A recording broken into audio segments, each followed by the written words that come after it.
आज ही Doubtnut app download करें। Doubtnut पर अपने सभी गणित, रसायन विज्ञान, भौतिक विज्ञान और जीव विज्ञान के डाउट्स का करो सफाया। बस प्रश्न की फोटो खींचो, एक ही प्रश्न को क्रॉप करो और तुरंत वीडियो सोल्यूशन पाओ। अभी डाउनलोड करें।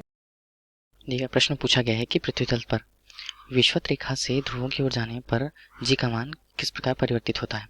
क्या वह बढ़ता है, क्या वह घटता है, क्या वह अपरिवर्तित रहती है या पहले बढ़ता है फिर घटता है। इस स्थिति की कल्पना करने के लिए हम एक आरेख देखेंगे जिसके अंतर्गत पृथ्वी की सतह को, पृथ्वी की संरचना को समझाया गया है। पृथ्वी की संरचना के अंतर्गत यहाँ पर पृथ्वी की स्थिति के लिए यह ध्रुव होते हैं तथा नीचे के स्थान को, जो उससे लंबवत स्थान है, उसे विषुवत रेखा कहा जाता है। इन रेखाओं से गुरुत्वाकर्षण के बदलने की निर्भरता कुछ इस प्रकार होती है कि यदि यहाँ पर हमने इसके सतह पर जो ध्रुव और विषुवत रेखा के बीच है कोई पिंड है जिसका द्रव्यमान m है, उसके लिए यदि हमने गुरुत्वाकर्षण बल के विषुवत रेखा से ध्रुव रेखा के बीच जाने की यदि कल्पना की, तो इनके बीच बना हुआ कोण जिसे लैम्डा से प्रदर्शित किया जाता है, लैम्डा अक्षांश से जो प्रदर्शित होता है। इसके अनुसार यदि हम गुरुत्व त्वरण का मान स्थितियों के अनुसार बदले, इसके लिए हमने देखा है कि जी डैश जो है किसी स्थिति पर गुरुत्व बल के मान को, गुरुत्व त्वरण के मान को प्रदर्शित करता है, जिसका मान जी ऋण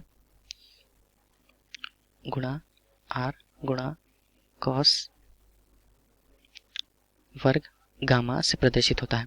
जहाँ यह दूरी यदि विषुवत रेखा पर स्थिति की तुलना करें तब इसका मान 0 होता है, लैम्डा का मान। इस स्थिति पर यदि हम ध्रुव पर कल्पना करें, या हमने विषुवत पर कल्पना करी है, विषुवत रेखा पर यदि हम ध्रुव पर इसकी कल्पना करें तब इसका मान लैम्डा बराबर 90 अंश होता है। जहाँ जी हमें किसी विशेष स्थिति पर गुरुत्व त्वरण के मान को बताता है, जहाँ यह वास्तविक त्वरण के मान को बताता है। अब इस स्थिति पर हम यदि ध्रुव पर कल्पना करें इसकी, तो ध्रुव पर जहाँ cos 90 मान 0 होता है, यदि हम ध्रुव के अनुसार देखें तब जी डैश का मान यदि हम देखें तब जी डैश का मान जी के अनुकूल प्राप्त होगा। चूंकि cos 90 का मान 0 होता है, यह अपने मान से अधिकतम मान पर रहेगा। अतः हम यह कह सकते हैं यह मान उसके अधिकतम मान पर, गुरुत्व त्वरण के अधिकतम मान पर निश्चित रहेगा। दूसरी स्थिति यदि हम विषुवत की बात करें,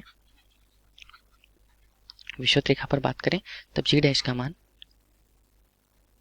गुरुत्व त्वरण के मान से ओमेगा वर्ग गुणा आर को गुणा करने पर, जहाँ cos का मान 0 पर 1 होता है, तब हमने यहाँ पर देखा कि इसका मान वास्तविक मान से कम हो रहा है।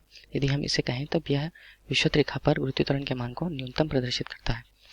चूंकि विषुवत रेखा पर मान न्यूनतम है, ध्रुवों पर अधिकतम है, तो ध्रुवों से विषुवत रेखा पर जाने पर गुरुत्व त्वरण का मान क्रमशः कम होता है। इसी प्रकार प्रश्नानुसार पूछा गया है कि विषुवत रेखा से ध्रुव पर जाने पर जी का मान। उल्टी स्थिति जब हम विषुवत रेखा जहाँ पर मान न्यूनतम होता है गुरुत्व त्वरण का, हम ऊपर की ओर ध्रुव की तरफ जाएं तो इनका मान क्रमशः बढ़ेगा। इस स्थिति की कल्पना पूछी गई है, तब हम यह कह सकते हैं कि विषुवत रेखा से ध्रुवों की ओर जाने पर जी का मान बढ़ता है। अतः हमारे लिए विकल्प ए सही होगा। धन्यवाद। कक्षा 6 से 12वीं से लेकर नीट, IIT, JEE वो एडवांस के लेवल तक 1 करोड़ से ज्यादा छात्रों का भरोसा। आज ही डाउनलोड करें डाउटनेट ऐप या व्हाट्सएप करें अपने सारे डाउट्स 8400 400 400 पर।